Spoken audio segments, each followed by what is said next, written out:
Are you stuck with a huge marketing campaign that isn't really going well? You might have low ROAS, low volume, very low conversion rate, or it might be something completely else, but you don't exactly know what. Well, it turns out you're not alone, because there's this huge study that was made by CMO Council, and they interviewed a bunch of marketing managers and asked how their digital marketing campaigns are going. And around half of them said it's not going very well. So I want to help out and make a video that I wish I would have seen 6 years ago when I started out in this career. So in this video, I will go through how to identify what is actually going wrong with your marketing campaigns. And number two, what are the most common mistakes that you need to avoid? And most importantly, what you can do today to ensure that you will have a successful marketing campaign in the future and how to optimize them. So stick around.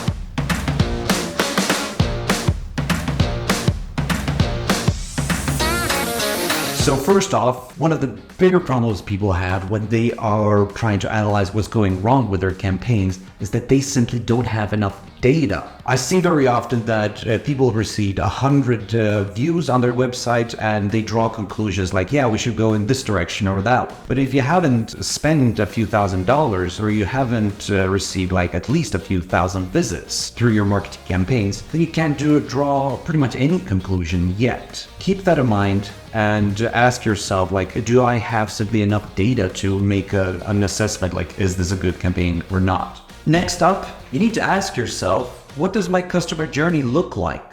And does my customer have ad fatigue? Do you just have one picture and one price? Because that might work with Google Shopping, and congratulations, but unfortunately you have to be a little bit more creative than that if you actually want people to have a cool journey. You need to adapt your content to different media platforms. You should not have, for example, the same ads on YouTube as you have on TikTok, Instagram, or such. So try to be adaptive and adapt the customer journey to your clients. If they want to have something funny, well then be funny. If you want a more serious tone, you need to do that, because if you just have one picture and price, which I've seen way too many times, then the clients will just get bored, and you've probably felt it a million times before. You just scroll through another boring ad. You need to research what is eye-popping advertisements, what makes people actually stop scrolling. So next up, I recommend that you just Google like scroll stoppers in advertisements. You do that and you're going to have tons of great ideas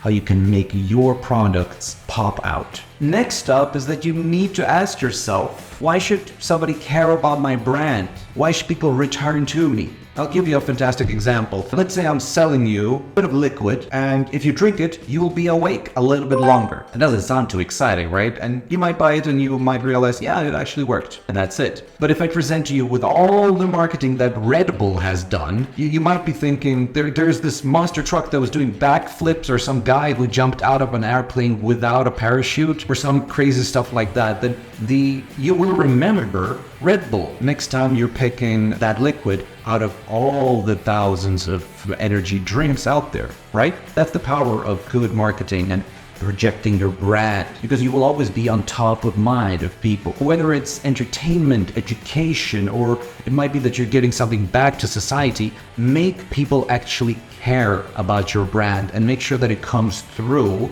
your marketing. That's a very solid strategy to make sure that you get repeat customers. And one of the cooler tips I have for you regarding how to identify what is not going so well with your marketing campaign is to take screenshots of everything that you might think is relevant on Google Ads, Analytics, and so on. Throw it all into ChatGPT together with your own account, what you think might be going wrong, and ask it like if it could write a detailed checklist of things that you need to take a look at. And you will probably be surprised how detailed and tailored the answer is going to be. So one of the biggest mistakes people do, and I'm amazed people don't teach this in marketing school, which I guess it's YouTube. People don't teach the technical aspects of goal setting when you're setting up a marketing campaign. What that means is that regardless if you're working with Google Ads, Facebook Business Manager, TikTok, you need to first make sure that your ads campaigns are focusing on volume and amount of clicks. You can change that in the settings. Once you've had enough volume that you can make the decision like, is this actually a good campaign or not, then you go to the next step, which is that you change the focus of the campaign to maximize conversions. The things you need to keep an eye on is cost per acquisition and conversion rate. And when you've had enough of those conversions, and keep in mind the word enough really depends on what industry, what area. For example, I've worked a lot in Sweden, and I now work in Switzerland. Those are very small countries. We work with different numbers compared to most of you guys who are in the United States. But once you've had enough conversions, then you can switch so that your campaign focuses on ROAS. And then you can optimize it continuously so that your ads become as cost effective as possible. One thing I don't see a lot of marketing managers do is to use their audience insight a lot. Now, naturally, you can do it by going to Google Analytics and to see like the age, demography, and location of everyone who's coming to your website. But what I'm talking about is you can leverage social media, for example, or the reviews on your website. You can ask your audience what they want to see more. You can create surveys and ask them what content would you like us to create more of. A fantastic example of audience insight was a local ski resort in Sweden. They took one of their one-star reviews that said that this is not a ski resort for families, this is way too difficult, something like that. They put it on a huge billboard and they started marketing themselves to pros. And all the pro snowboarders, skiers, they came to the ski resort and they started to work with them and collaborate. And all of these guys started to share on their social media how cool this ski resort was. Turned out to be a huge success. So make sure that you work on several platforms and use your audience to find out what is working and what isn't in your overall marketing strategy. Next up, you need to include a call to action. Pretty much all of those ads that you usually scroll through over and over again, they usually don't have a call to action. You probably haven't noticed. And not only that, they're really boring. You need to give an incentive why people should click. And depending on where the person is on the buying journey, you need to make sure that you have the right call to action. For example, if you want a person to buy eventually an insurance from you, because it's such a difficult and complicated product, first you need to explain why this is important for them. If it's an insurance for a boat, then maybe you should make a video and highlight what the hell happens when a boat sinks. Like, what are the costs? What is actually needed to be done? So depending on where the customer is on the buying journey, you'll need to have different call to actions. And you also need to give them the right incentives.